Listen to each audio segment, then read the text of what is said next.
All right, Fatboy FadeAway, episode 276 here. You can see we got Terrell back with us this week as well for Relevant Sports Talk. Going to talk a little NFL here. We got a little baseball stuff, some announcer stuff here for you this morning. It's kind of been on our mind this week. And, of course, our favorite league over the last month. Kind of hard to ignore that. They just keep throwing stuff at us. That's easy picking, I guess you'd say. So we'll discuss some of that stuff as well. Casey hung out yesterday. I played a little golf. That was fun yesterday there. Did that with Flanagan. Brian, like I said, it's got the name of like TJ Hushman's daughter down there. I can't even. It's so long. We got it. But we got the Rams are overrated. I like it. We're all 0-0. Tyler McGurk with us as well. Brian, how's the week? Hall of Fame game. Are you starting to get excited? I know this is a big time of year for you. What did it do for you? You ready to go? Yeah, I'm definitely ready to go for some football, and we should start you excited, man. I mean, you had the number one pick, you had the best quarterback coming out. It's like I want to see some excitement from you there. You got QB tiers today. That's excitement, but we got that. We have that covered. We're talking. Where does Mendoza lie on that? Where does he go there with it? Case, long time no see. You ready to go this morning? Hell yeah, man. I'm sure I woke up at like 4 o'clock. Chili's kicked my ass yesterday. So literally, no pun intended. But I mean, shoot, man. I'll be watching Rush Hour, and I forgot how funny. Have a salad once in a while. Come on. What are you doing? That's the problem. Have a salad. It's always in my. I'm having too much salad and coffee. That's the problem, man. I wasn't used to mozzarella sticks and Southwest egg rolls, and yeah, we're not 16 anymore. Not 16 anymore. Just showing us there. Tyler, we're ready to get. We'll talk a little bit of your Giants this morning. A little bit with the Krukow there too. Kind of have stuff going on, but. Couldn't play golf with us. You got thrown into work on the weekend. What the heck's going on here? I was thinking this. You probably played out for 5 years. We haven't been able to get you out for a long time now out there. We got to get you back out on the birthday, traditional birthday. That 93 is scary. How you doing, brother? You had to work. I'm doing well. I mean, happy birthday, Dan. First off, thank you, sir. Congratulations, getting to 42 years old. It's got to mean something. I'm excited to go. It's great to have a full house. Adding Rel with the 4. Fatboy FadeAway, guys. I'm excited for this episode. All right. Terrell, you play golf much? I've played golf once. That's like my dad. But I'll tell you what, though, for real. What about mini golf? It was way better than I thought it was. Yeah. Wait, if it wasn't so expensive, though, bro. Yeah. You got to pay for everything. You step in, you got to pay a cover fee. You got to pay a fee to get the cart. You got to pay a fee for that. But I'll tell you what, I had a good time because I ain't have to pay for none of it. See, that's did you wear goofy pants? Did you wear the goofy pants? Did you go full out with the golf outfit too, Terrell? Come on, you know my personality. You know I'm looking like I had the little checkers this and stripes this and you know what I'm saying, little hats inside. You know what I'm saying? We had a kid like that. The real Payne Stewart. we had a kid, at least 2 kids. They probably were like 15 or 16, and they were dressed the part. And the guy gets up there in the first hole and like swing and miss on the first. Second one, swing and miss. Third one, he hits the ball about 4 feet before he even hits the ground before he hits the ball. And I was like, "That's going to be a long day today in front of us." But he was dressed the part. But it's all right, Terrell. You know, like so. He was dressed the part. It's all right because I made him feel. I think I made everyone feel better because I take off on the golf cart after my first shot, majestic shot right down the fairway. I'm like, man, I feel good. My bag flies off the cart, and I'm just like breaks the handle. I'm like, there. It's like I was like, damn, here we go. This is gonna be another good day. The word majestic was used very boldly in that statement, but we will use it as a. I hope you know that he got quite an ego on him. So yeah, he did. I have a real question for Casey: is did the golf cart end up in a creek or? Not this time, man. Not this time. Though. He went really slow around the only one. He was good. So this is Casey's golf etiquette, especially when he gets to the lead to the holes. Like he's like on the other hole 18's like on the far other side. He's on the complete opposite side. He chips it onto the green and he drives like Little Miss Daisy all the way around to the other side, gets out his putter and walks over. I go, what the hell was that? All you can do just get up, putt the ball, then we'll get out of here. Like, how many Bloody Marys did you have, Casey? The day that I crashed into the creek, no, that was a lot of Racer 5s. That was too many. Do you get Racer 5 out there, Terrell, in Virginia? You heard that before? I wonder if I don't know if Terrell's ever got that beer out there. Racer 5, you guys get that in Virginia? Probably not. Yeah, probably not up there. Yeah, they had to pull the cart with a backhoe. They had to pull it. Nothing like that. We saved today. We saved today with it. So they brought out the jaws of life. We brought out the jaws of life for it. We got him out. We got him out. He survived. So yeah, that was fun yesterday. Doing that. Yeah, a couple things here. Like I said, I wanted to get into the NFL kind of thought stuff because I can kind of take us down some fun rabbit holes. But so earlier in the week, though, we had I would say a local legend in the Bay Area. Mike Krukow says he's going to call it quits after 36 years. He's the Giants play-by-play announcer. Terrell, obviously, I know you live out of Virginia, so I'm probably sure you've heard of him. Maybe once you've seen him or heard his voice on TV because he was in some national stuff. But he was a kind of a trademark out here, especially for Giants fans. They loved him for the most part, Tyler. And he's kind of obviously famous for working with Kuiper as well. They've been together for 36 years. You're the Giants fan here. Me as an A's fan, we always kind of took some shots at him for being a homer. But, I mean, it's your team, so that's what you expect. But I liked him, though, overall. But what's your kind of thought with I mean, he's like you said, I turned 42. He's been the announcer for 36 years. It's kind of my whole adult life, he's been the color commentator with Dwayne Kuiper. And it's a great team. They bounce off each other. They have camaraderie. They played baseball together. They have all these life stories.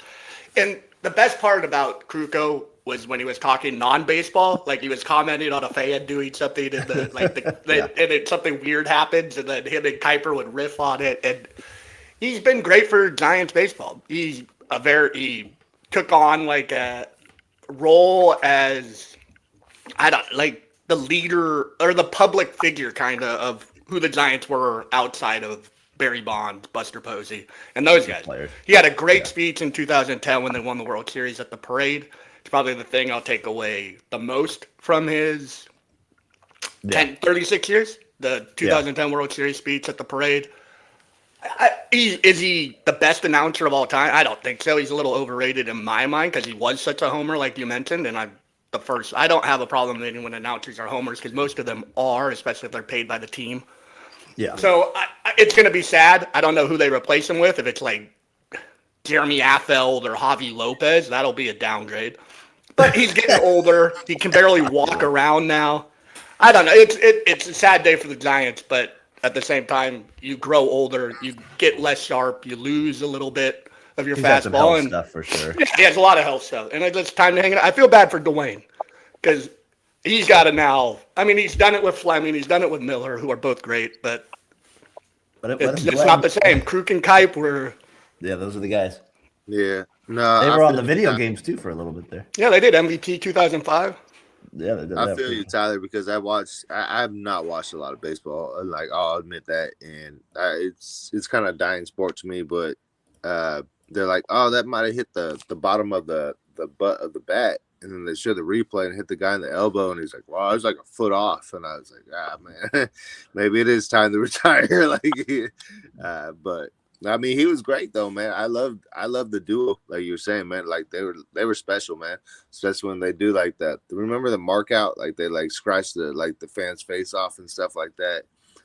So that was like super popular at the time, and it's just like we have A's announcers, and they're so terrible. It's ridiculous. Come on, Jenny gets the job done. What did you say? You said the A's are terrible. Their announcers are terrible. Yeah, it's tough watch and it's tough listen. So it's all the way all around bad. And I'd honestly tune in just to watch Giants games to hear Dwayne Kuiper and Mike Krukow. Like honestly, sometimes without. I do that with the Giants on the radio because of John Miller. I do that because I'll do that just for him on that. Yeah, you're right. He definitely But wouldn't you say that we definitely were like, oh, this guy's such a freaking homer. Like, we were like always annoyed by that a little bit too. It's like it was like it could have made it fun, but I've never. Well, and the Giants fans were like that with Ray Fosse. They were like that too. So I don't know. That was just part of it. Brian, any thoughts on Krukow there? Yeah, I mean, I remember when he did this thing before they played the Dodgers in 1989, and Kevin Mitchell walked by and yelled, and he says, "That's the way we like him right before game time." Oh yeah, I see that. I actually had that clip loaded, but it kind of was a longer one with it. Terrell, what's an announcer out there that you kind of like? Who's that for you? I don't have any long-time announcers that I really like. I just like the whole mix of how they're fusing a lot of young talent in there. I mean, of course, we got all the old veterans. We like them. But I mean, I like the whole mix of everything that they're doing now. Yeah, it's funny announcers too, because I think, like I said, baseball is kind of an important sport of the area we grew up and we both liked it. It's like the radio aspect is kind of a dying thing. I mean, people listen to it on the radio, but like, obviously that's all people had a long time ago. So those guys were kind of a big part of teams. And then you had like your own TV network, which was a little bit more so that was a big part of it. So it is kind of interesting, that kind of angle with it. But I, as somebody that tried, kind of enjoyed broadcasting, likes to do this kind of stuff, I do have a appreciation for like the talent of it. It really is kind of impressive how some of these guys have it. Tyler, this is kind of more his stuff, like where you're like, he's not even like talking baseball. He's kind of more just reacting to like fan stuff out there. Like he's not even. Like he's not even.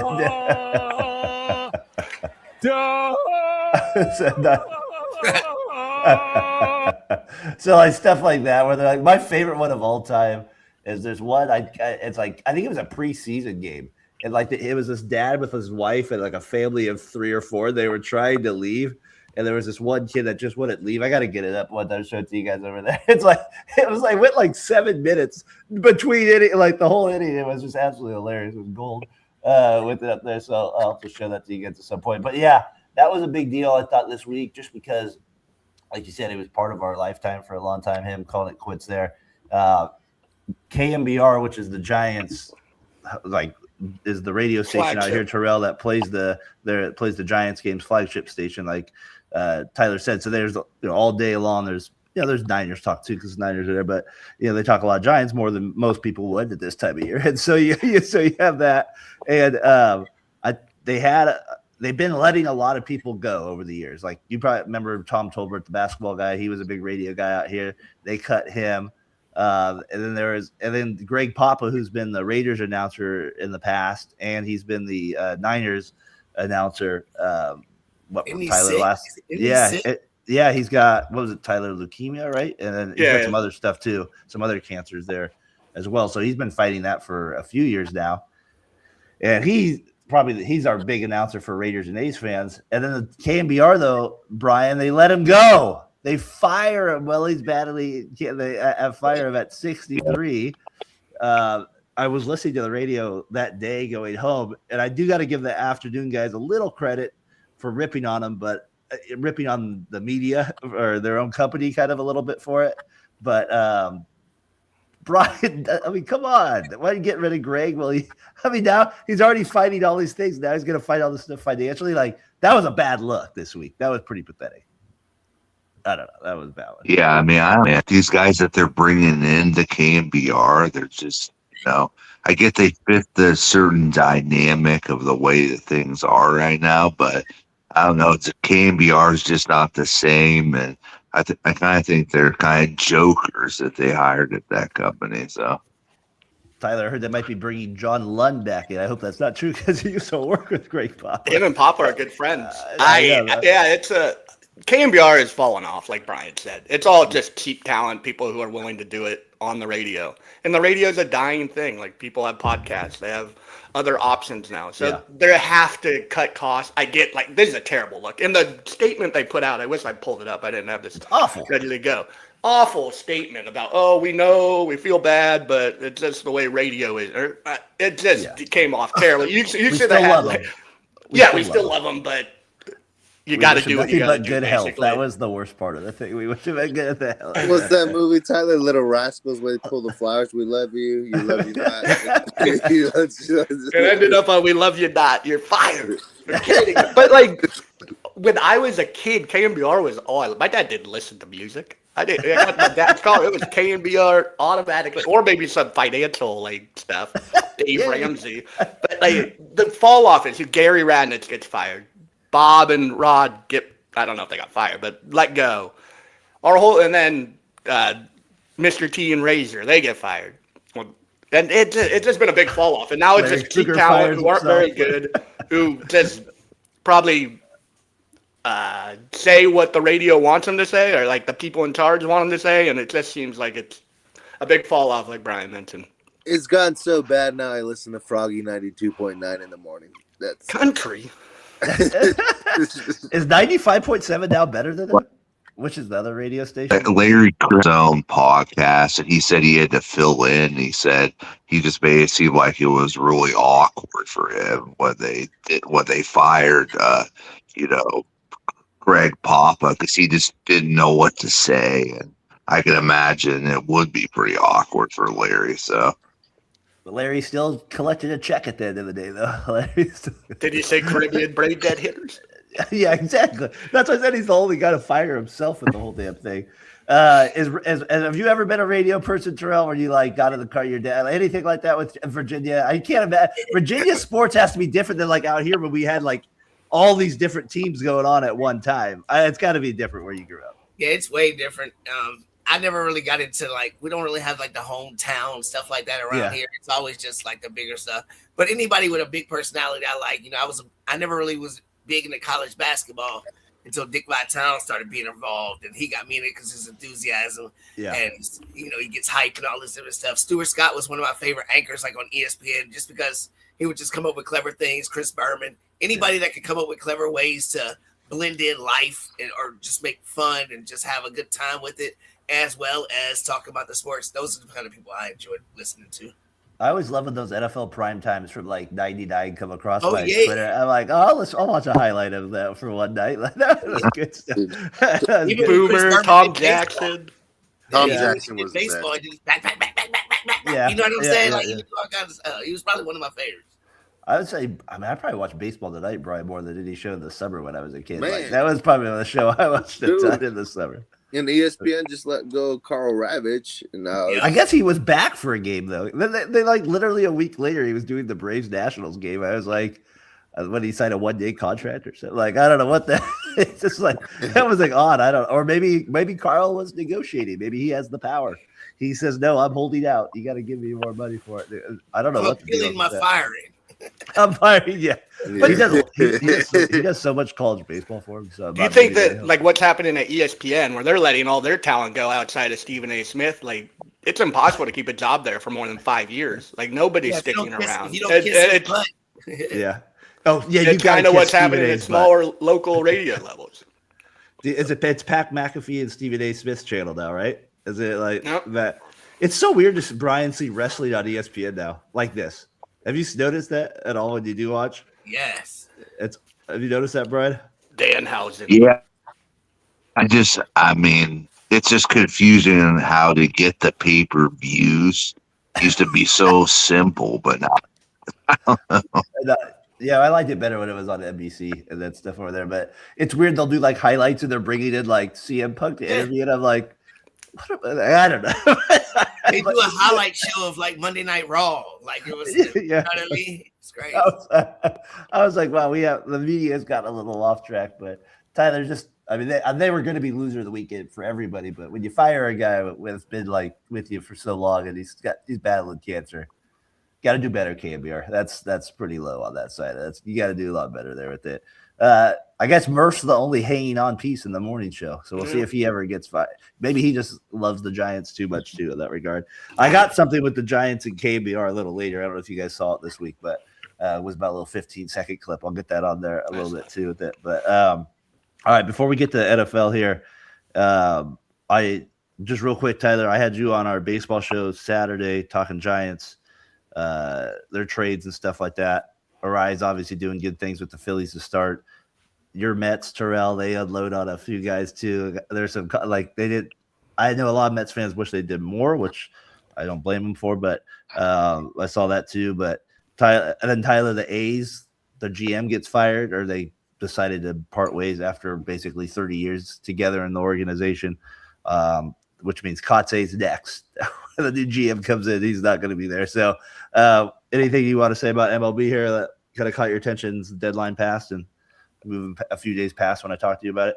I mean, I didn't realize the Giants had 2 4-hitters for good lineups, and Helio Ramos on the Yankees and Luis Urias for the Phillies. Like, obviously, they're not your typical 4-hitters, but they're in good lineups, and now they're all of a sudden in the middle of the order producing. I don't know. As far as baseball goes, it's going to be an exciting run. I'm excited for the end of the season. The Dodgers are the evil empire now, as the Yankees were once called.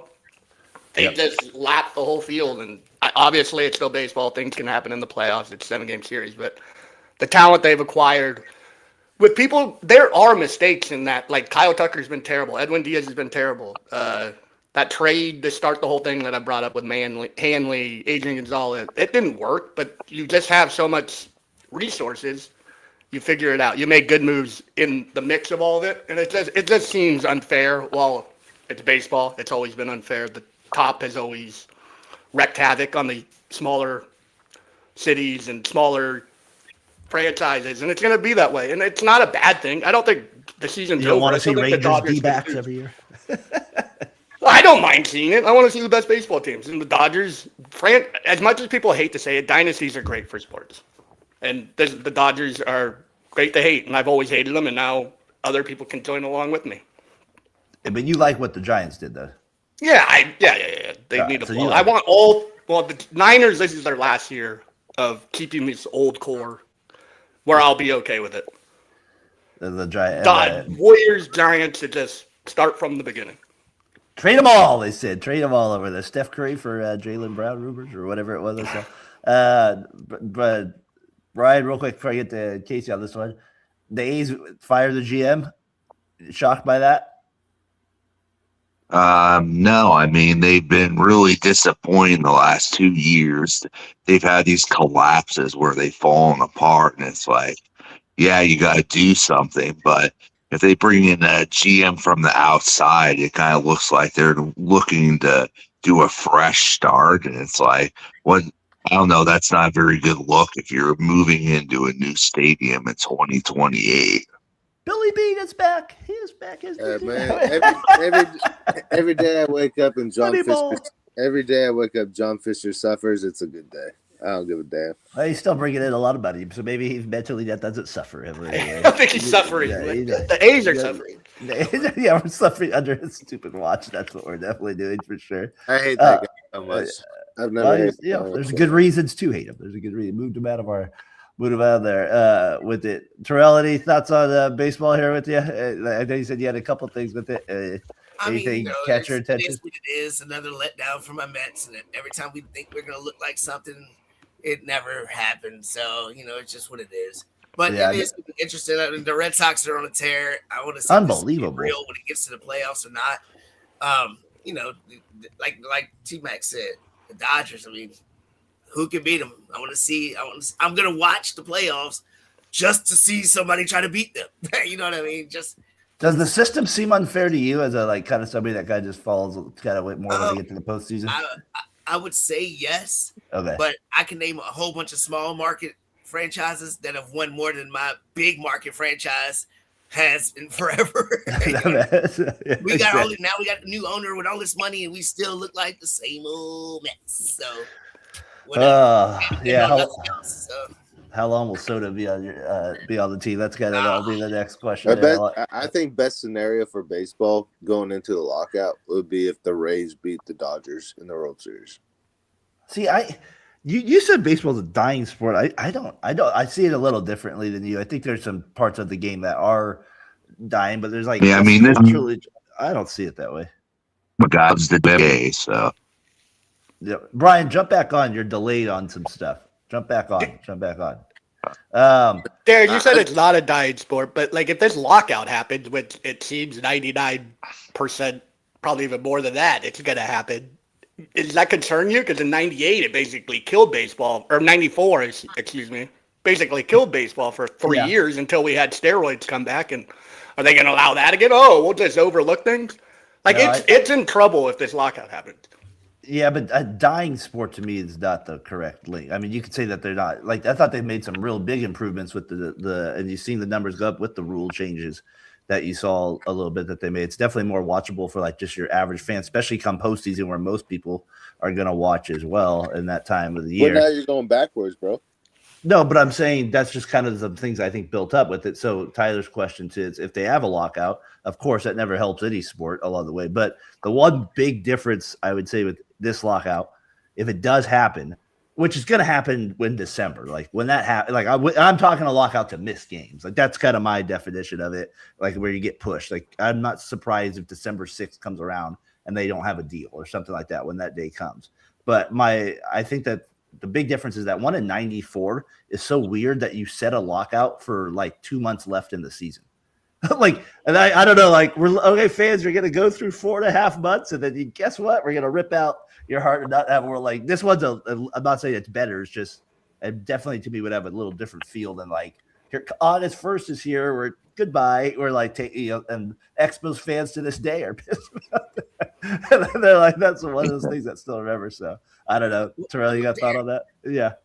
How come baseball doesn't? I feel like they don't advertise their stars well enough. I don't know what it is. I mean, you got Shohei Ohtani, which is one of these generational talents in any sport, in any kind of sport, whatever. And I feel like he should be the face of everything you watch.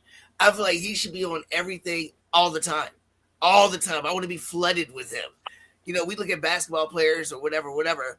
You know these people by their face. You know these people by their names. I bet you there's still some people that don't know who he is if they saw a picture of him.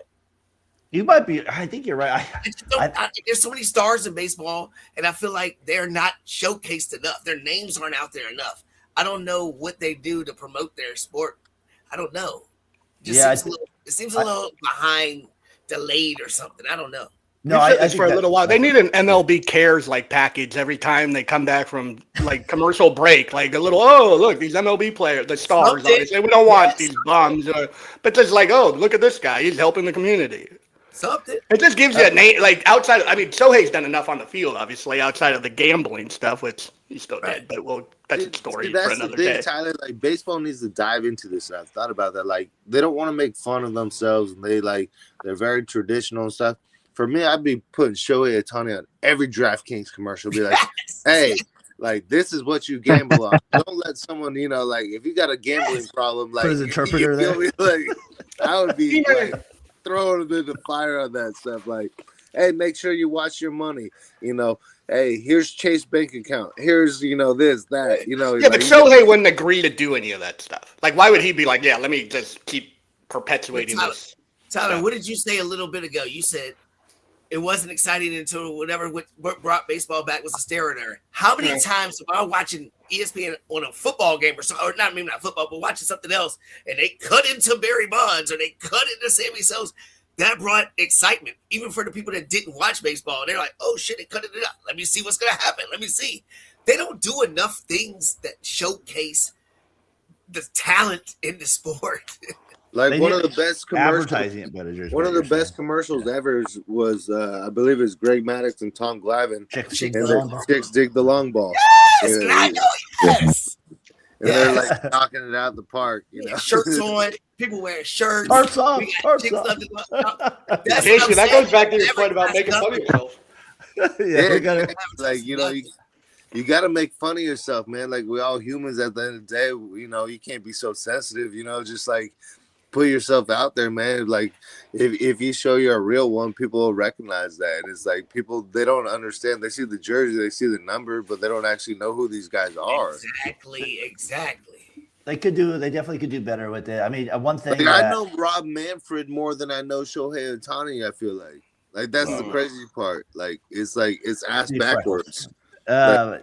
It doesn't make sense. Like showcase the players, man. Like I think they've gotten better in this area over the last 5 years. I think it can get better. I've noticed it's gotten a little bit better with the TV commercial. Like some of the guys out there. I think one of the big problems we always talked about it was Mike Trout was kind of right, Brian? Like, you live in Anaheim, and like you don't even see Mike Trout doing too much out there. Like, he was your best player, and he was kind of very reserved. Like, he wasn't like that guy that doesn't help when he was right by far your best player out there. Like yeah.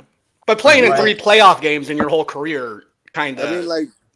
And that's but the baseball smart dude. Like it's like there are 4 NBA on a daily basis by the performance on the field.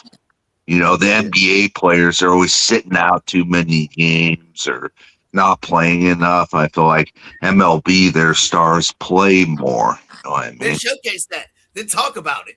Then talk about that. Put it in some kind of form and showcase that. Do it. I think push that. I also like Mark McGwire, Big Mac. You would see him on McDonald's. You go to McDonald's, like, oh, Big Mac. You think about Mark, like, you know, you're thinking about certain talented players because they have a connection with something in life. You guys are messing up. Yeah, no, like for real. Like I'd be going at the NBA. I'd be like, real men wear pants and we show up every day for work. We don't wear shorts. Oh, there you go, Casey. Give him a job, baby. MLB, give him a job. Like, go at them. Like, that's what I'm saying. We wear spikes, not sneakers. There you go. We run. Spikes. We don't sit. Come on, bro. Do something. Hey. I think a lot of it too is they have a lot of guys in their league that some of their best players, you know, whether you want to say it matters or not, they don't speak English, and you know, at the end of the day, your league is also. That's all right, man. That's why we got subtitles, bro. We got subtitles. We do have subtitles, but you were talking about there is a marketing part of it that does. There are some things if your stars don't want to talk to the media, that's a bigger problem with some of the stuff too. So, and they play a lot longer than NBA players, but I think that I've seen a little more growth. The lockout would not be a good thing. That's for sure in that regard. If we get down that route too with it. So anyways, that's some baseball stuff this week. Kind of like we said, September will be here and we'll get going pretty hard in there with that as the playoffs draw near. All right. NFL here now. Let's get going on that a little bit. Had the Breeze, Fitzgerald, Kuechly, Roger Craig gets in, and then who's other? I thought there was a 5th guy from the veterans committee that got in too, but that's Harry. Who? Adam Vinatieri, the kicker. Adam Vinatieri. Oh yeah, he was ripping on everybody yesterday too. Yeah, that was good. Talked about his there too. Brian, you still have a little delay, but just stay on. We'll figure it out. There's no something off with mine. Yeah, there's like pauses on you every time you talk. That's the only issue with so that's why it's hard to hear you, bro. That's just the way Brian talks. No, that's not. Yeah, his lips move, and then another. What were you saying, Terrell? No, I don't know if y'all before we got into the tiers and everything. Since we're talking about quarterbacks, did y'all see what Aaron Rodgers was saying about ESPN? Yes. Yo, that was classic. I do not like Aaron Rodgers, but I think when he retires after this year, if he gets on a broadcast set, he's going to be somebody I want to listen to because he's going to keep it real and talk some trash. He's going to be somebody I like better off the field than on the field. Yeah, him and Draymond together in a room. See what happens. Dude, that stuff about Diana Rossini and Vrabel and everything, like he was just going off the top, man. And he wasn't even giving no F's. He was just like, your company.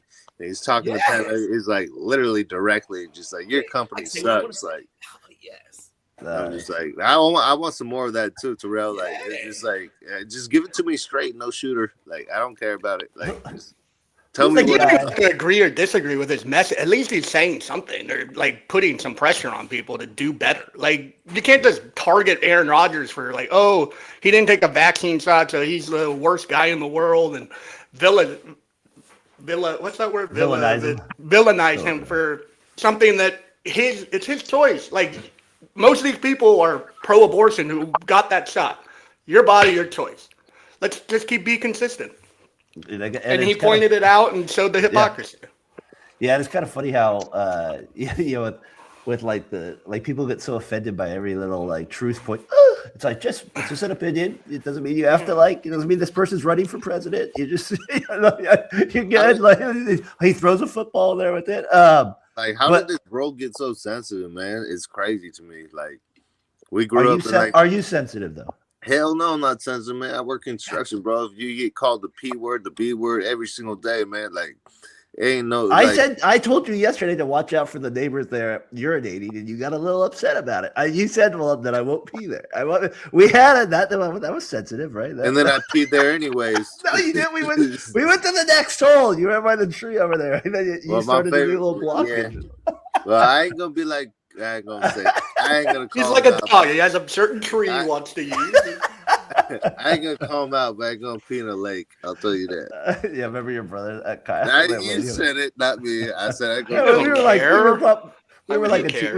like 17. He's like peed right there, like butt cheeks out. The lady, hey, butt cheeks out? I doubt that. But I'm just kidding. No peeing on the course. That lady over there. That was so funny. Over there. Was that Wikio? No, that was Rhoda Park too. That was over there. All right, hold on. You guys got me off track there. So Kuechly, Fitzgerald. That's the best part of the podcast. Breeze, Vinatieri, they get in. Roger Craig. Roger Craig as well. If you had to pick out of those, how would you, just for fun, obviously they're all studs, how would you rank those five right there at the Brian, how would you rank those five players? Fitzgerald, Kuechly, Vinatieri, all Breeze that got in, how would you rank them?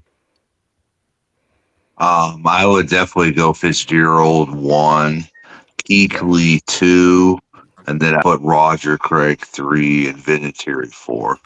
Vinatieri over Drew Brees? I'm sure you got Brees higher than. No, where you got Drew Brees? You got Drew Brees last or ahead of it? You got. He had him third. No, I have him ahead of Vinatieri, and I have him ahead of Roger Craig. Okay, so all right, yeah. I forgot Drew Brees. That's what I thought. Okay, so you got him 3 with it. Where would you rank him, T? I got Drew Brees 1, Fitzgerald 2, Kuechly 3, Vinatieri 4. No, Kuechly 3, Craig 4, Vinatieri 5. You want to go Drew Brees literally is probably stat-wise the second best quarterback of all time. He has 1 Super Bowl, but that's enough to get you in that conversation. He has to be 1. He plays the most important position in all of sports. And then Fitzgerald is unbelievable. I have nothing bad to say about Fitzgerald. Great receiver. I think Kuechly Terrell is like one of those guys that I kind of forget about him just a little bit. I don't know, he was a stud every time he comes up. I'm like, oh yeah, but he was dominant, man. Like you can put him right there with Urlacher. Like in my opinion, Patrick Willis career. He retired early. The stud. I where do you kind of see Kuechly just on this list? Just curious to get your thoughts on him. The same way T got. Same thing. Breeze is first, Fitzgerald, then Kuechly. And then I go Craig, and then I go Vinatieri. Vinatieri got in. You don't think so? First kicker to get in? Yeah. The guys who aren't in, and you're going to put a guy in who's like 34th in field goal percentage in the NFL history. He made big kicks. Don't get me wrong. Like some of the biggest kicks in NFL history. So I don't have an issue with him getting in eventually. But over some of the guys who aren't in is insane. He's in like Eli Manning's in. Yeah, kind of. That's pretty similar. That's a good comparison. He had a couple big kicks. Big moments. Career, you should be in there. He had he probably had like 5 clutch kicks that were pretty. More than that. That snow kick. Two snow kicks. And then the Super Bowl from 49, right, to beat the Rams. That probably is and then the Super Bowl against the Panthers. Yeah. So is Robert Ory supposed to be a Hall of Famer because he's got big ass buckets in the playoffs? You're right. Yes, he should be. He ain't a Hall of Famer. If Mitchell is a Hall of Famer, Robert Ory could get in the Hall of Fame. He should not be in the Hall of Fame. That's another story. There's no way Robert Ory should be in the Hall of Fame. Danny Ainge would agree with that. Danny. You got to look at some of the NBA players in the Hall of Fame, though. There's some scrubs that make the Hall of Fame because it's world basketball Hall of Fame. Well, I guess John Stockton might. Is Hito Turkoglu in there? Hito is not. Stojakovic is in there. The case you got Fitzgerald or Kuechly. Fitzgerald's won by far for sure. Easy. Breeze. He played with so many trash quarterbacks. You seen what he done. Like when he got Kurt Warner, you can see what the guy played with terrible quarterbacks, man. He's the best receiver I've ever seen in my life besides Randy Moss. He started with Jeff Blake as his first quarterback on the Cardinals. That was his first career game was Jeff Blake.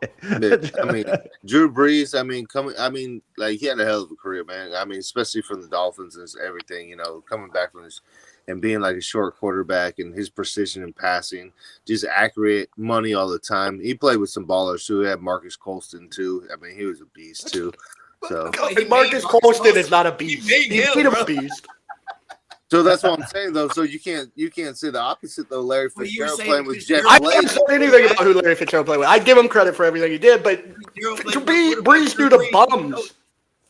So Larry Fitzgerald was catching from who? I never mentioned Larry Fitzgerald played with great quarterbacks. Yeah, but you're saying one thing and saying the other. You brought it up, and I'm countering it. Okay, so you're saying the same thing I'm saying, bro. It don't make no sense then. You're saying he's throwing the bums, but he's you're trying to give Fitzgerald credit for playing with bums, and you're trying to discredit Breeze by playing with studs like Marcus Colston, who did nothing outside of 4 years.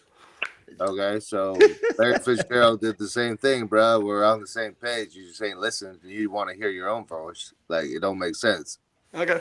Let's get Terrell's thoughts. That's what you think. I'll just say this. Both of y'all make great points with that, but I'm still going to give Breeze the advantage, even though, Fitzgerald played with, mediocre quarterback. Same thing with Breeze. But Breeze is like this tall, yo. He was like this tall doing it. In the age where the quarterbacks were big stud, gigantic, big dudes. This was a midget out here doing things that nobody had seen done. And the things that he did for New Orleans, especially in the time that he did it, I think that's just more impactful when people will remember it. Unfortunately for Fitzgerald, because I think that he's a class act dude, one of the greatest humans probably alive.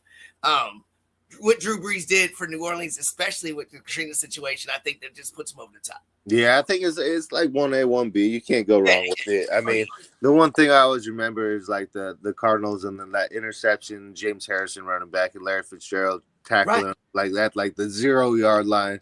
So it's all heart and guts. And then, getting, that last touchdown that they thought that was going to be the game winner. And, I agree with you some point, Tyler, though, because Drew Brees was a hell of, like, to change your – Larry Fitzgerald was a beast from start to finish. Drew Brees had to, really change the trajectory of his career. And like you said, Terrell, he made New Orleans his home. People will forever love him, especially after Katrina and everything that happened. So, I mean, I don't think you can go wrong with either pick. It's just however you feel about that player, you're going to feel about him. I think the quarterback puts him over the top. I think it's just the NFL of how it works with it. But yeah, Fisher. That's why I want to bring Kuechly into it too. And then Roger Craig. I got up here on the wall from 1988, something at Strawberry Village, wherever the hell that is. I think that's that. It says Darren, best of luck, Roger Craig. He's out there. Really? That's for real. Yeah, that's dope. So I don't know. Must some event my dad probably was at with firefighters or something at Strawberry Village. So I was thinking that's like Marin area. So a little further out. Yeah, that makes sense because where he works. So yeah, so Roger Craig, I know gets a lot of slack for the fumble Johnson that the Niners fans didn't forget, but Roger Craig, that was cool. You had to like that yesterday, Brian. See all the Niners people up together.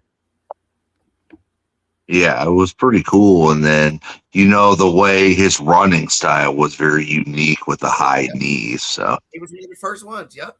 The knee to the guts there with it. Yeah, he was a key player there for the Niners too. A lot of people, like I said, that fumble kind of ex-Raider too, I believe, for a year. I think he was a little Viking too. That's right. He was a Viking. That's right. There was it's funny how Roddy Lott and Roger Craig both ended up on and Jerry Rice all on the Niners there with it.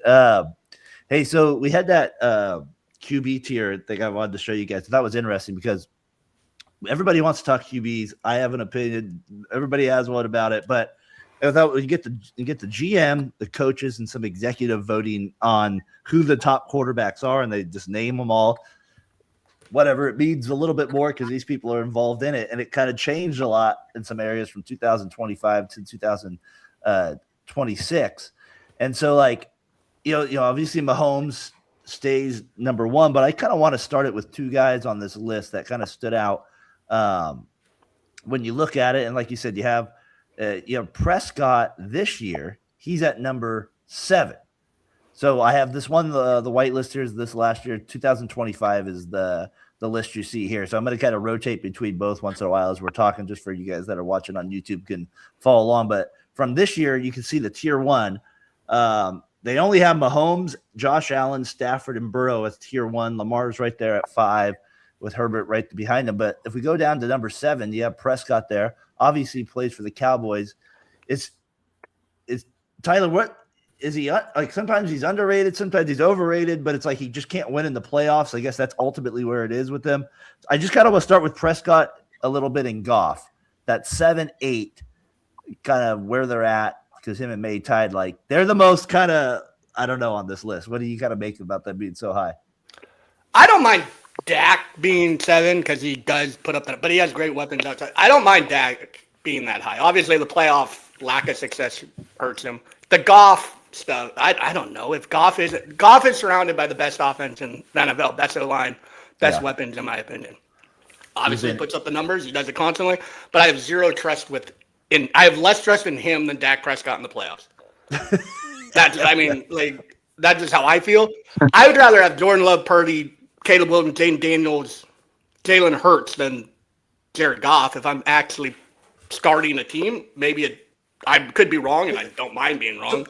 People will disagree, but that's just my gut feeling on how this thing goes. Goff's way overrated. I'd rather have Jordan Love than Jared Goff. Do you think though? Do you guys think though that it's like, because if obviously coaches they put him high, and he had a good year last year. Prescott, he usually has decent regular seasons. He had good weapons though last year at the receiver, that really helped him a little bit. But Terrell, again, he can't win in the playoffs. And he doesn't usually play well in the playoffs, but he still kind of gets high on this list. So it's like one of those things where I'm like, when I see him on 7, I'm like, that's a little overrated. But if I would have saw him at 15, I would have been like, that's a little underrated. Like, I don't know. He kind of goes a little bit, but he's kind of him and Goff are one of those last, not remaining quarterbacks, but like a lot of the guys now, Terrell, you see are like this. Hike. Like they can actually run an offense. They can get people where they want to. My guess is that matters still a little bit. What's your thought on those two guys? Well, I had Dak at 11, so I think he's really overrated. It's kind of, if you look at Stafford being up that high, if he wouldn't have had the success that he's had the past year or so, he would still be way down below, stuff like that. So it kind of reminds me of that. Once you win, it kind of puts you up that far. But I think I got him at 11. I mean, I can't see Goff being nowhere near that. You can't tell me Dak Prescott's right there with Lamar Jackson. I mean, there's no way in hell I'm ever thinking anything like that. And Jalen Hurts is all the way down there. What are we doing? Are we serious? Jalen Hurts is down there, and you got Brock Purdy way up there, and Jordan Love and Goff. Are you serious? Whoever did this is smoking crack. Are you kidding me? Jalen Hurts is behind Trevor Lawrence, Sam Darnold, Baker Mayfield. What are we doing? I kind of get the hell out of here. I kind of want to dive into Hurts here in just a second. Buddy. I want to dive into him a little bit more just in a second here with the but he stood out to me on this list as well, don't they? Case, would you rather have Goff or Prescott? I'd rather have Goff. He's been to a Super Bowl. He can actually facilitate the offense. I think Dak Prescott, I'm not saying Goff doesn't have his flaws, but I mean, he threw 5 interceptions, whatever it was in that game. But when he's on, it's like an ace pitcher. He's going to strike out like 17 guys. Prescott, I feel like he's just going to get you through 6 innings, maybe at best. And after that, I'm not being a Cowboy hater. I don't see anything special with Prescott. And I know he's had a hell of a career, but I think Goff is he's done it before, man. I'm not saying he didn't play like ass in the Super Bowl, because he did, but I think his talent level is higher than Prescott's. It's funny. What a warm up, though. What it's got that there. And talking about Jalen Hurts, I don't understand the slander on Jalen Hurts. All he does is win. I don't get it. It doesn't make sense. He didn't win. Brock Purdy's good. I think he's borderline great. It's just he hasn't been able to stay healthy long enough for us to see the full product. It's kind of like a Jaden McDaniels to start his career, where I think the talent is actually better than Goff and Prescott, but they're just not healthy enough for those full runs. So if you can't stay healthy as a quarterback to see that the full potential, it's a detrimental for your team. All right, you guys wanted to go Hurts, it sounds like. So I had him 4 on the list. Let's go right to him then at this point. We'll go right to Hurts here at the. You guys are, I don't know what you're talking about. He's a good quarterback, but to say he's a top 10 quarterback, I'm guessing the guys that are taking this list, they watch Hurts play enough.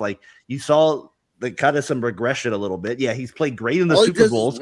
He's played great in the Super Bowls, but like if you're a coach, you're probably like, oh, he can't make all the throws. Like you've seen that now. Like that's the reason. I'm not saying he's 17 on the list. He went from 9 to 17, which is kind of a little insane. Like I don't have but like he's good, but let's not. I don't think we're like I'm going to sit here and say, oh yeah, he can make these throws and he can make all those throws either. Like I don't know.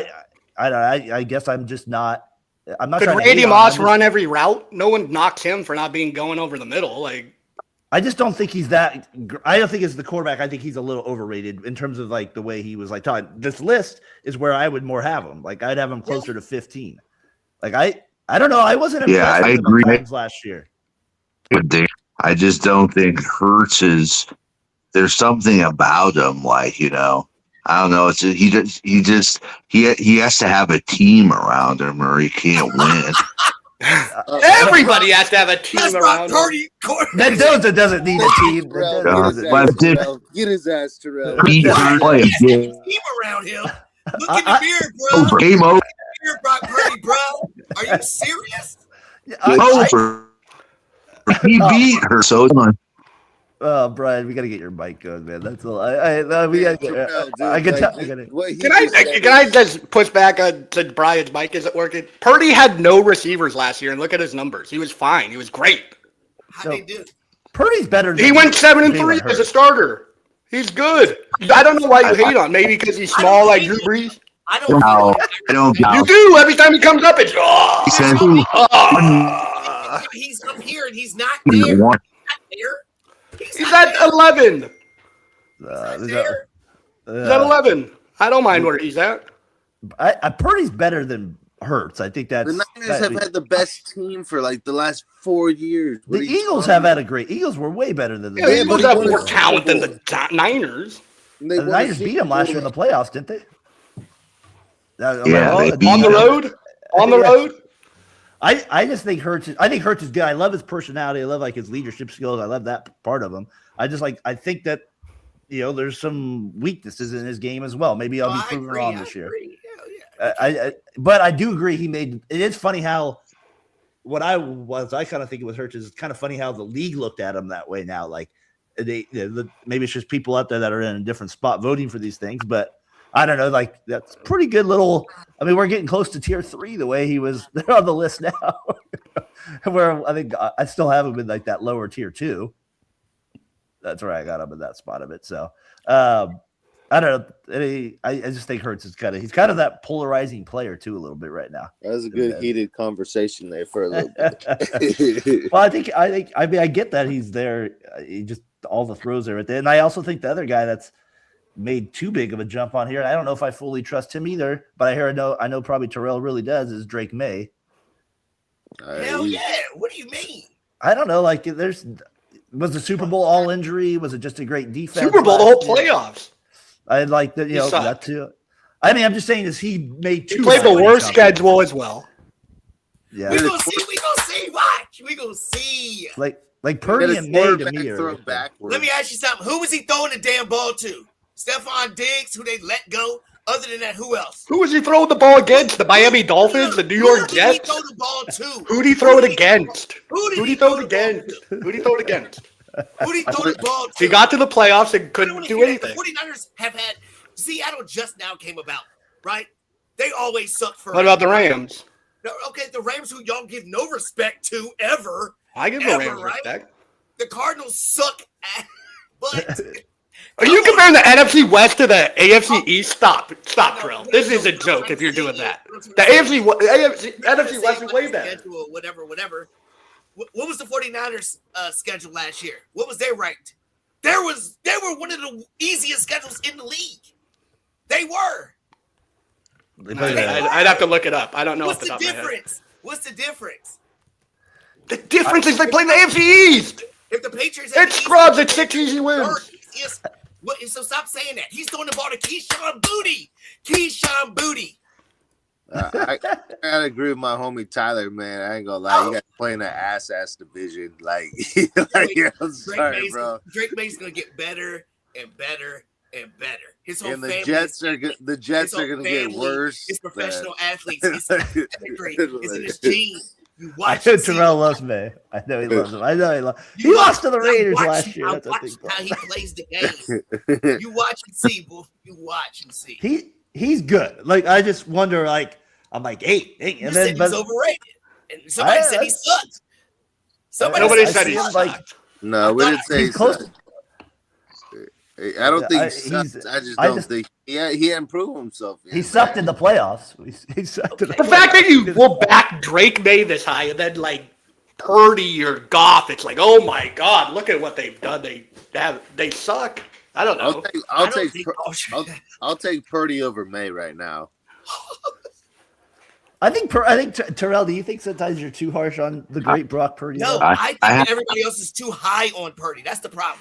I think I said it's kind of like you're gonna be like Colin Coward. You're always gonna have an issue with the 49ers and Purdy. Come on, be honest, Terrell. Excuse me. I grew up liking them as my second team. Joe Montana went to my school. I love Jerry Rice. He went to a HBCU University, Division II. I know all about it. Roger Craig. 30 years ago. I grew up 40 years ago. But what I'm saying is I don't hate the 49ers. That's but you hate Brock Purdy. Just kidding. I don't hate Brock Purdy. I hate the fact that we elevate him to some elite status like he's something out of nowhere. When he came onto the scene, his team was spectacular all around him. As things disintegrate, we start seeing more and more that he can't get them over the hump. That he will not lead them to a Super Bowl unless he gets this all-star talent around him. Guaranteed. And if you're going to be an elite quarterback to get the top tiers. Can you say the same thing about Hurts? No, Hurts had a loaded team when he beat the Chiefs. It's the same thing. It's the same thing. It's what? Let Terrell finish his thought here. He was saying that the same thing you guys were saying. The Eagles had a loaded team like the Niners, and you got to get out. I don't care about Jalen Hurts and the Eagles. I hate them. That's my girl. What I'm trying to say is the great quarterbacks, whether you got a weak defense, no running game, slight wide receivers, or whatever, that's how you showcase that you are one of those special guys. That's why we talk about Tom Brady. We had a scrub team, and he took us to the divisional round. Brian, let him finish his thought, then I'll give you the mic. All right? That's why we talk about the great ones. We talked about Drew Brees, who he was throwing the ball to, and all these different things. That's when you them. You know what I mean? Drake May had nobody to throw to. You can talk about the schedule all you want to. You can talk about their defense. It's the same thing. It's the same thing. To be elite, Purdy will never get there without having everything around him. Could you see? I want to give Brian a second here. His mic's a little bit better here. So, Brian, the floor is yours for a second. Purdy, we're talking about Drake May. Purdy. We had a scrub team. Everyone was out. He took us to the divisional round of the playoffs with nobody around them. I think we got to give Brock Purdy credit for that. And I did. I did do that on one of these shows. I actually did. I did say that. What I'm trying to tell you is to be a generational all-time great quarterback, to get over the hump, you have to be that much different than everybody else. Patrick Mahomes was throwing the ball to who before we realized Patrick Mahomes is Patrick Mahomes. Tom Brady throwing to who? Nobody. What I'm trying to say is Drake May is going to be one of those guys that makes some people. You give him a piece here, you give him a piece. Now you got A.J. Brown in the mix too. I don't know. That's the fastest, best receiver in the NFL for a little bit. Tyreek Hill when he came about. You had Travis Kelce, the best receiving tight end of all time. I mean, okay. What are we talking about here? That's Patrick Mahomes, though. You brought him up as part of your argument. His running back was pretty good. Do you? So I don't want any excuses for Drake May this year when AJ Brown doesn't do that good with the Patriots. It doesn't matter. Because I think that's going to happen. Last year, he was doing all these guys last year, so it doesn't matter. Hunter Henry, he was doing that last year and still was doing it, so it's fine. I'm liking this Purdy Drake May thing that started out the year. We're gonna see how Mike Evans steps on the 5-yard line and breaks his leg. And we'll see how that goes. Is Ricky Pearsall going to play, or is he going to get shot? He's out. He's out for the year. Yeah, he's already out. He's already out. He was out for the year last year. That's why you get Deebo Samuel's back. Yo, wait, I can't wait. Yeah, he had enough of the Commanders. He had enough of the overrated Commanders. Because we had nobody. That's why. Who did we have? Do you think he dropped off a lot in this one too? Daniels last year, the year before that, they had him at like 6 or something like that. Well, he should drop. We said that. What was it, Tyler? You said that he was one of the ones that we have a hard time trusting now, because of injury stuff. Yeah, and he's like Purdy. Drake May. McDaniels is like Purdy. If he can't stay healthy, he doesn't do your team any good, right? But when Purdy had one season where he was hurt. No, why is he? He's not always hurt, Case. He had one season when he was hurt. He's missed multiple games every year. Mayfield would be on the same list, though. I mean, Mayfield's missed a lot of games too. If we're talking injuries with like quarterbacks, like he's somebody that missed a lot. Like when I look at the list of tier 2 guys that could possibly go into tier 1, I mean, Lamar's probably the one guy that's right there, the most there with it. I wanted to get your thoughts on just real quick as a Raiders fan. Kirk Cousins slips in at 28. He stays on the list. Johnson, he's in. We got a quarterback in the top 30, right? But I saw the one. This was the craziest thing when I look back at last year's.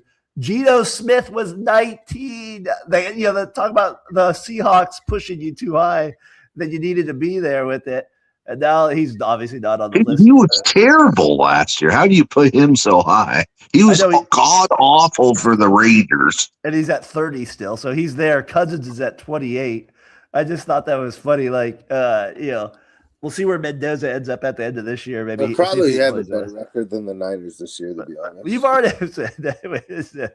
But hold on, Cousins at 28. Is he actually – should he be higher than Cam Ward and Tua? Like, is he actually better than some of these guys, or is he worse than this? Should he not even be on the list anymore, Terrell? Should he not even be on the list?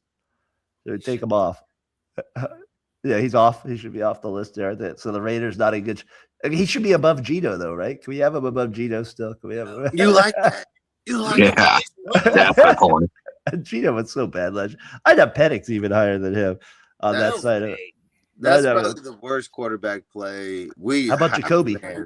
Man, we watched a lot of crappy Raiders teams. I'd have him over Geno. You'd have him over Geno on that one? Yeah, I know. The other guys that I thought were kind of interesting on this list, I just because they were 1 and 2 pick, maybe they're 1 and 3. I think in this draft, actually, I think they were 1 and 3. Is that you had C.J. Stroud at 20 and Bryce Young at 22, right? You had these guys drafted really high on the list, and now whatever tier 3 quarterback, it is what it is. But obviously, when you're drafting them 1 or 2, the top 3, you're kind of wanting a little better results. Stroud has been kind of interesting. I wonder, he's the other guy where I'm like, is he who he is, or are we kind of now, underrating him because he was so bad in that game too? So I don't know. Like he'd be the other guy on this list where, because what was it the year before? The GMs and them had him tied for number 9. That now he jumps all the way to 19. He was the other one that could have stood out to me a little bit. I think Bryce Young will jump to about 12 this year. You think he's gonna keep getting better, Bryce Young? Yeah, I think he's the real deal. He reminds me of a little bit of Brew-Drees. Like, kind of just he's just money, man. He's super accurate, bro. Like I think he's the real deal. I know he hasn't been good yet, though. Yeah, no, he's been solid, bro. He's a clutch player, bro. Yeah, I mean, shoot, they made the playoffs. Casey and his Panthers. Weird. I mean, he's. No, you got to do right. Stronger than that. You got. He had a solid year, I guess we could. Yeah, I think he's going to improve, man. I think he really. He showed progress last year. I think the Panthers, they'll be another playoff team this year again. Tyler Shuck will pass both C.J. Stroud and Bryce Young. He went 23. Who'd you say? Tyler Shuck. Yeah, you think he's the guy that's going to make a little I think jump? He's better than both of those. I think he'll pass them this year. Gino? Tyler? You missed our Gino thing. Yeah, go ahead, see. Is Mahomes still 1? Is what? Yeah, I want to give Stafford a compliment. I think Stafford should be 1 over Mahomes. Tyler, do you agree with that? No. Who would be number 1 for you? Allen. Allen would be number 1 for you on the list. Yeah. All right. Terrell, where would you have him? I'd have Allen 1. Do you think Mahomes? So I guess we're not going by playoff success because Allen always chokes in the playoffs. Well, I think like they try to do it every year to year here with. I think Mahomes is going to probably be the guy for at least another year there until.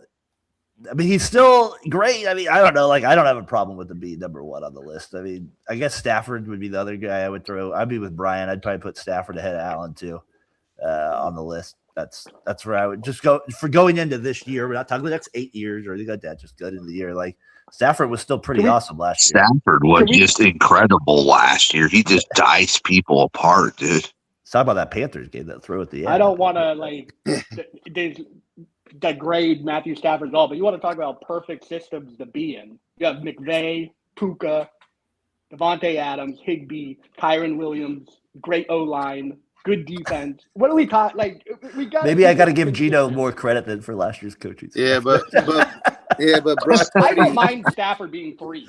Like, that's fine. He was unbelievable. Like, you Kinda guys said, sounds- perfect system. kind of sounds what Brock Purdy had, but it couldn't. No, get we the never job had done. those guys. Who were his receivers? Ayuk and Debo? You're putting them on the same level as Puka and. They were Pro Bowlers, no?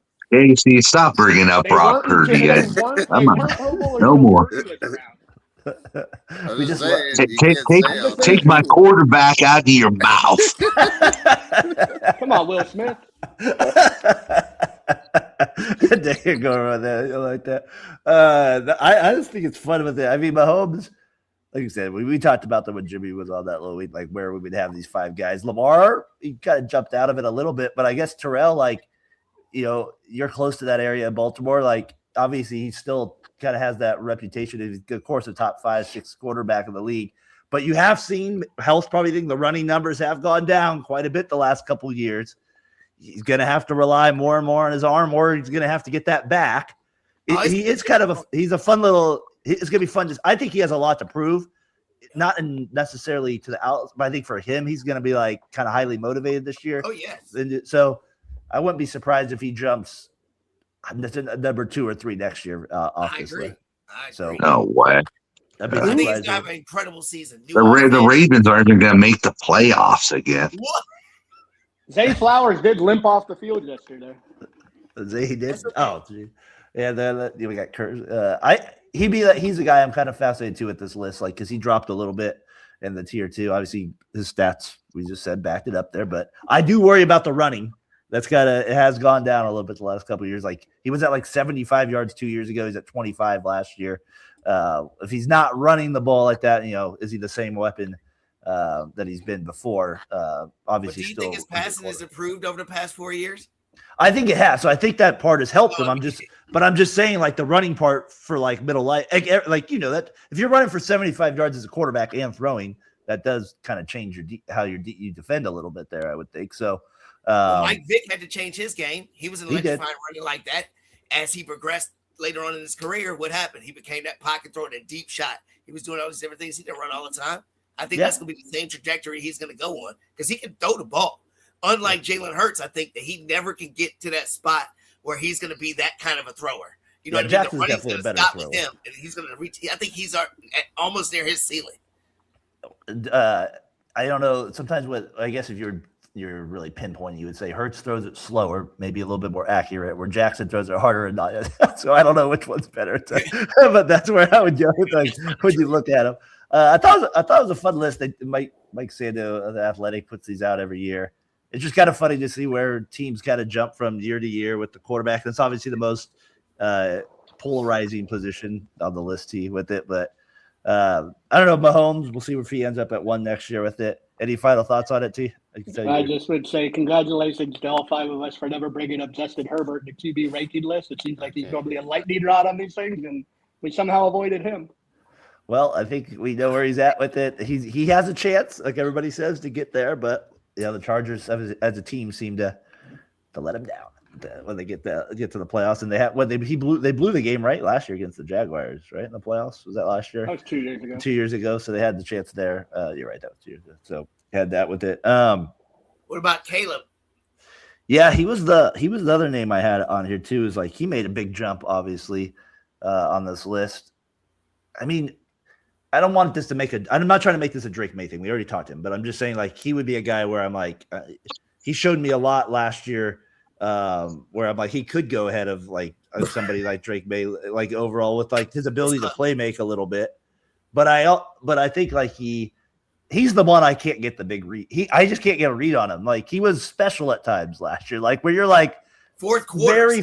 Very few quarterbacks are making that play in the NFL. Like that's just the reality of the situation. But then he kind of lacks some consistency. But I thought he got a lot better in that area this year as he moved on, where I was really suspect him after the first year. He seemed a little bit more mentally strong. I think Ben Johnson obviously coming in was a massive part of it. So I kind of have a little bit more. I've probably flipped on him the most from any quarterback from last year to this year. It's what I would say, Terrell, with him. You believe in him the same way at USC? I think I've seen stuff, like you say, the regression part of it. Yeah. Regression part. And I mean, being the wild things, like you said, he makes throws that many can't do. And those are the things that can take you over the hump when you have deficiencies on the rest of your team.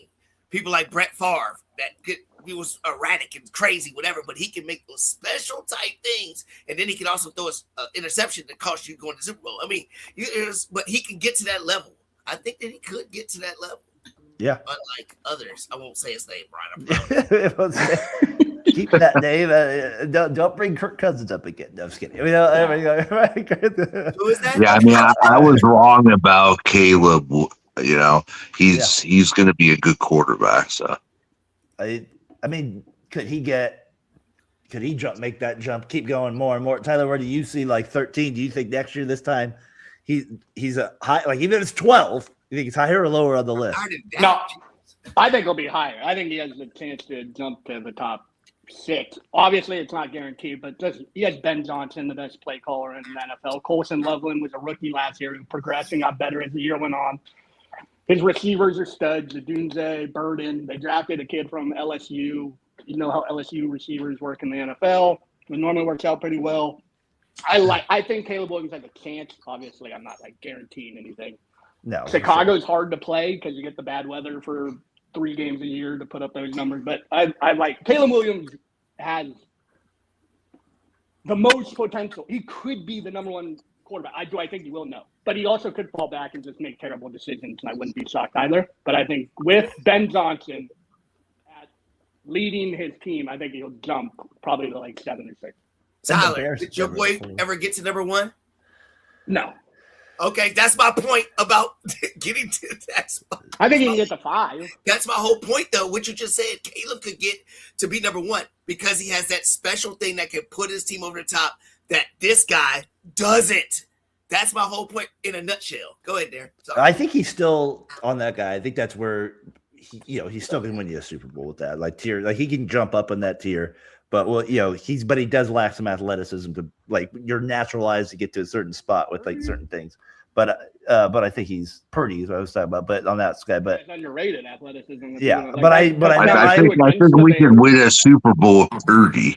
I keep saying we got to 1 Super Bowl, so we're not talking about that anymore. We're just talking about literally at like tier 1 look at it. It'd be like, do I think number 1, like Monte Ellis could get to 1? No, he wouldn't. He lacks, so there's stuff like that. But I wanted to kind of jump into just real quick. We've kind of been going a little long this morning, but I want to get in the winner. Can I ask you, Darren, and Casey, one quick question? If Mendoza replaces Cousins on this list, go a little higher than a couple of these guys above Cousins, or are you like, I hope you got to so. wait and see? So. I hope, right now.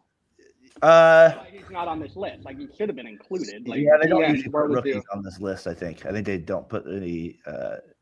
I don't think so. Maybe I'm wrong about that, but I don't think they usually, like Cam Ward wasn't on there last year and like stuff like that. Like, so I don't think they vote rookies on. My guess is he would be higher than Malik Willis or something like that. Like, like if you just started out with him, I would think like a guy like that, like he's gonna be higher. Pretty God.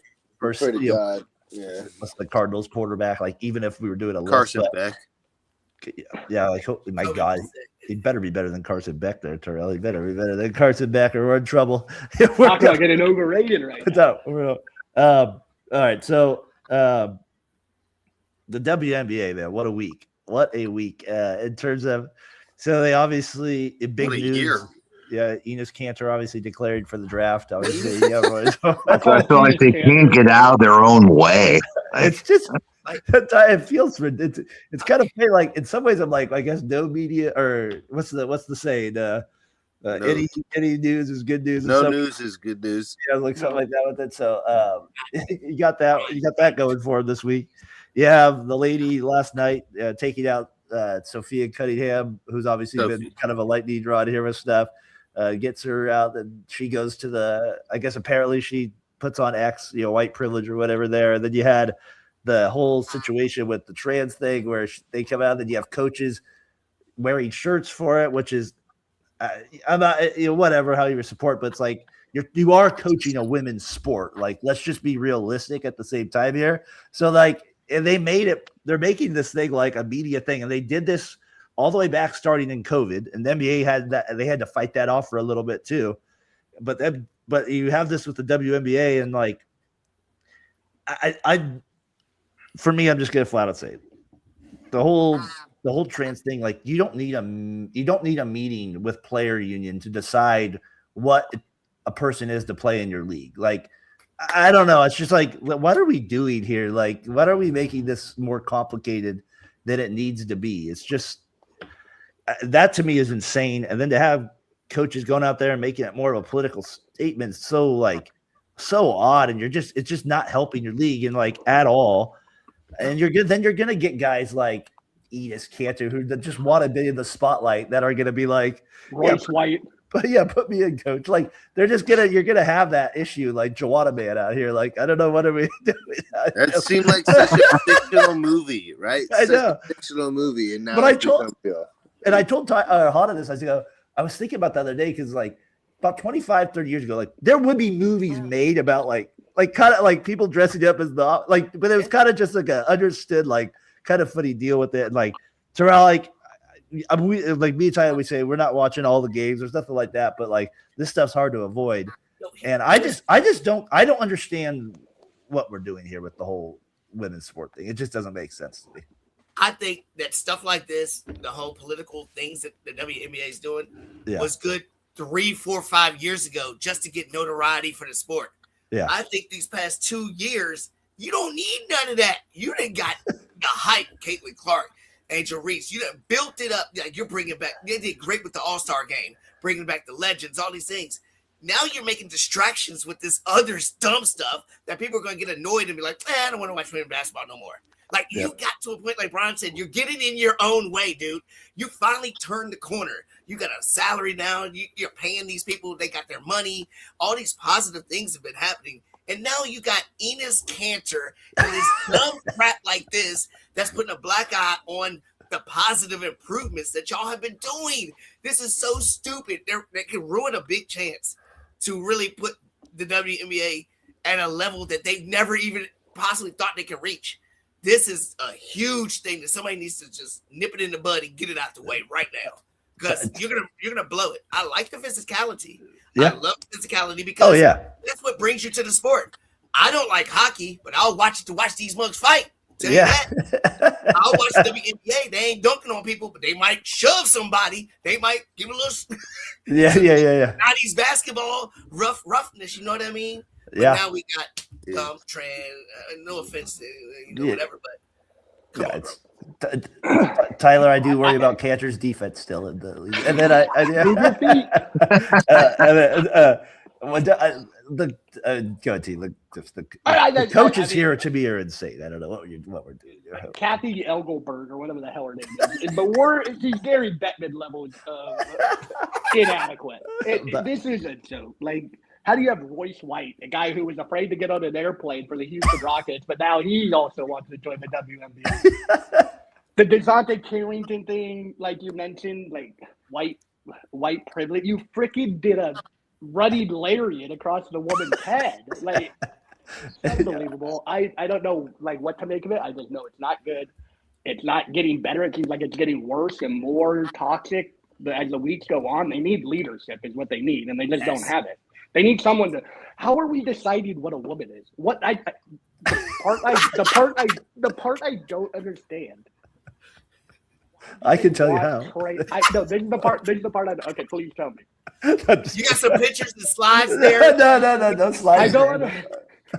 I don't understand why they want trans athletes in the WNBA.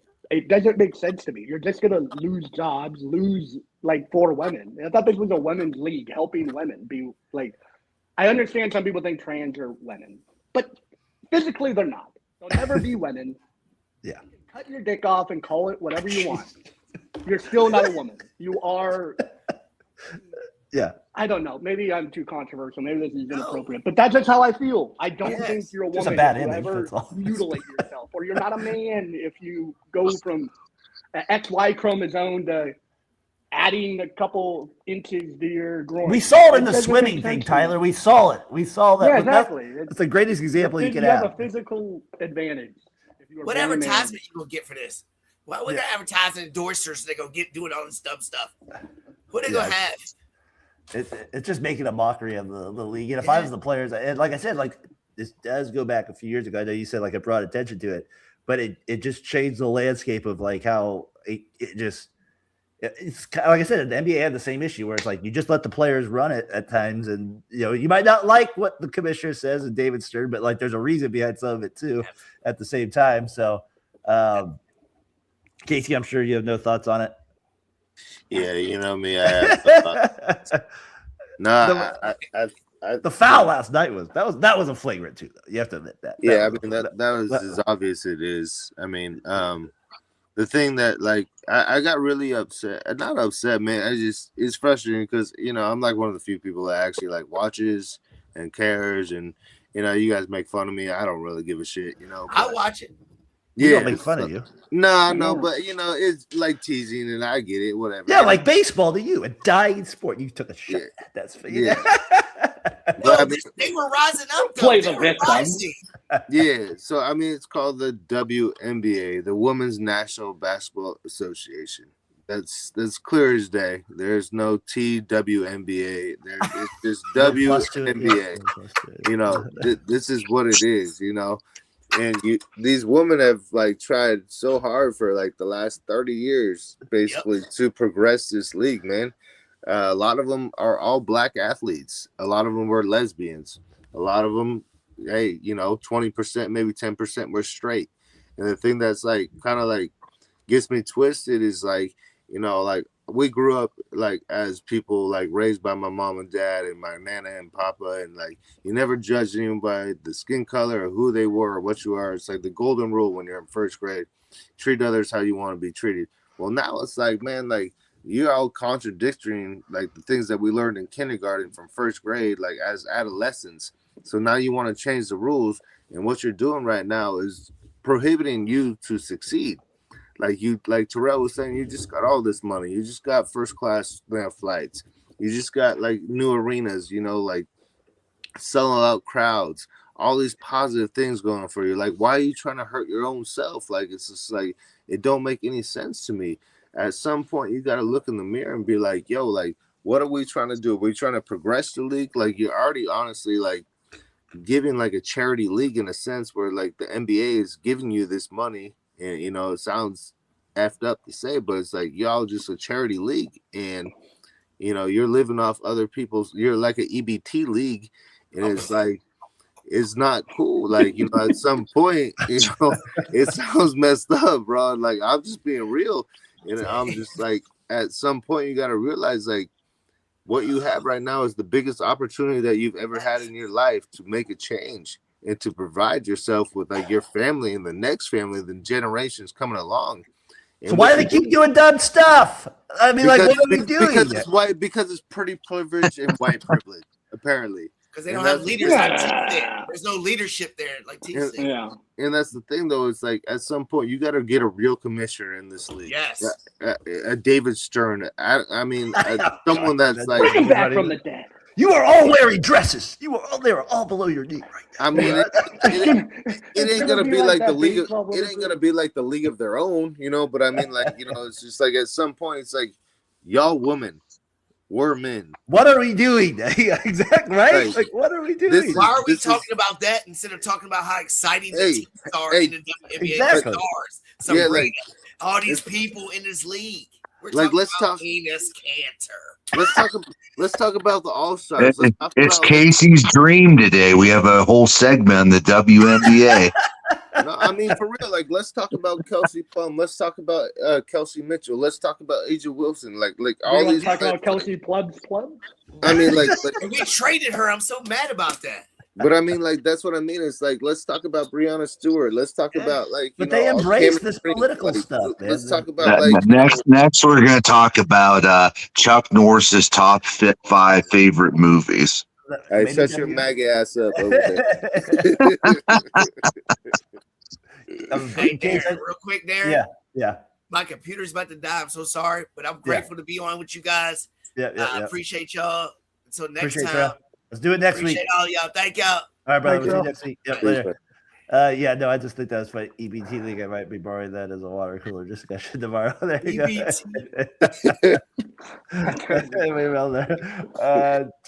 So yeah, what a crazy thing this week with that. There with it that hangs on with that. Terrell, you are still on. You got a winner or loser this week? The winners is definitely gonna be all of us because football season is back. I can't wait. We all got our opinions. We all think our team can do something. Well, except for Darren, but all of us think go Brock. Go Brock. You know, hey, I don't hate Brock Purdy. I just don't think that he's where y'all. Yeah, you do. Yeah, you do. I don't hate Brock Purdy. I don't hate him. I just don't think he's the best thing since sliced bread either. I'm just keeping it real. We should get you on Colin Coward on a show. A little Brock action right there. Well, if y'all are going to judge me for thinking some no. Above average quarterback is a problem. All right, so get your. What do you got? Winner or loser? What was it you got? Yeah, us for getting on. Football's back. Football's back. That's the winner of the week. All right, I liked it. No loser of the week. I'm winner of the week. Should McFadden jersey there as always. You bring that out there. McFadden jersey, baby. Right. That was my boy coming out of Arkansas. He was my man. I got one of those too, baby. Hell yeah. That's what's up. McFadden. See, he's done with the Patriots now, Terrell. He's going to get on the Raiders bandwagon. I would never get on that bandwagon. This guy ain't going nowhere. I'm just wearing this for my boy. Casey, you got a winner or loser this week?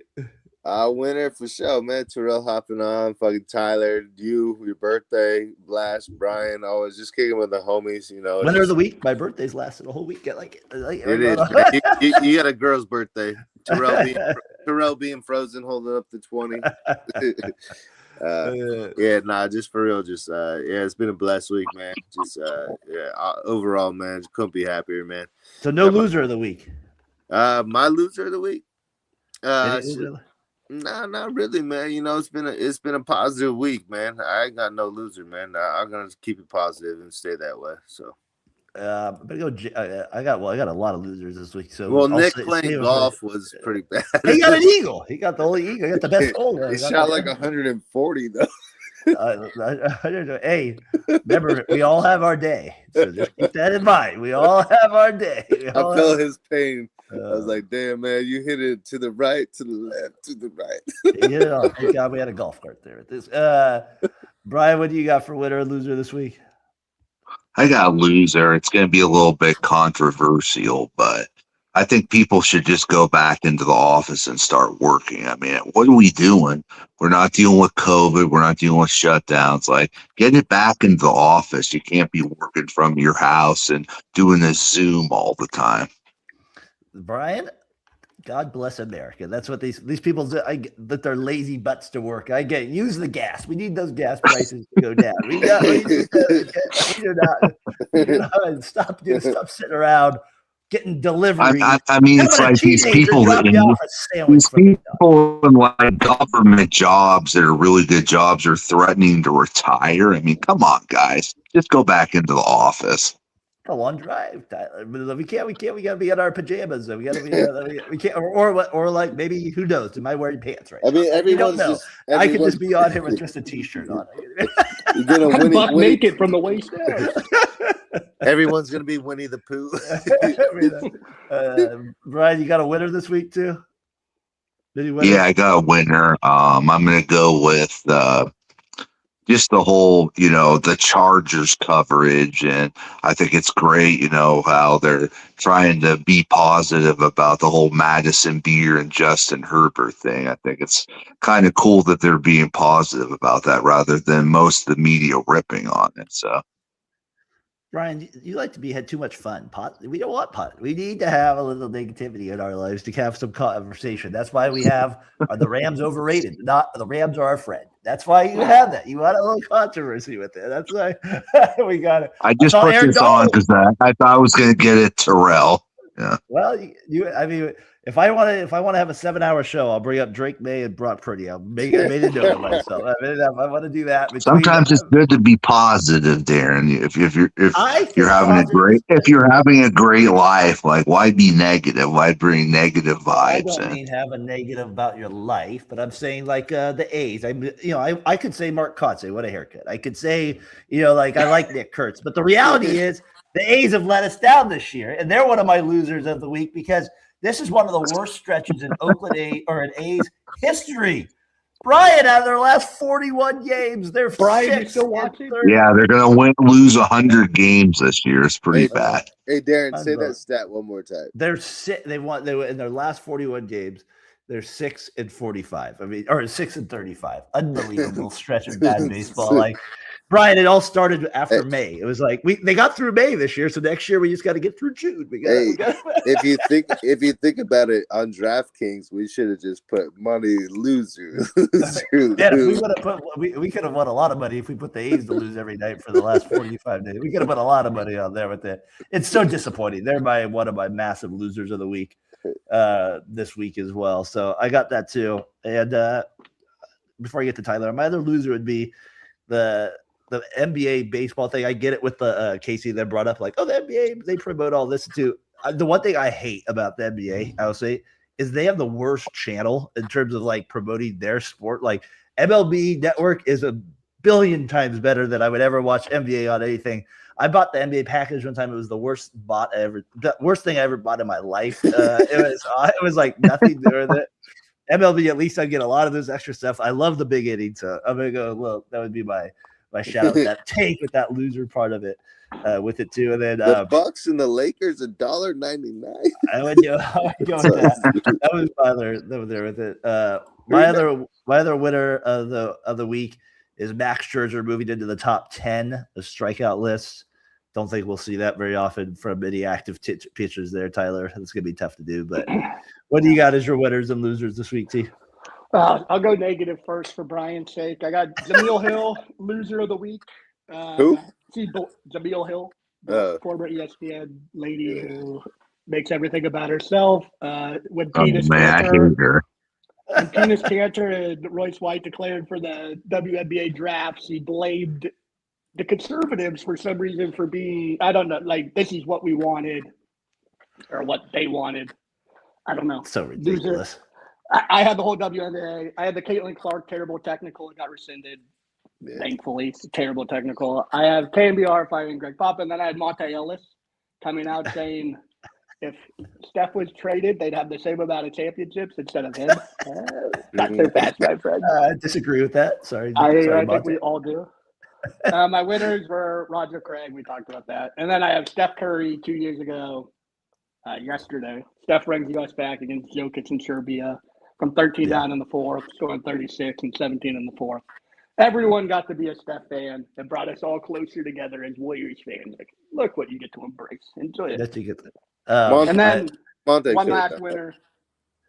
Yeah, go ahead. Winning 27-30. They lost to the A's yesterday to make it 27-31.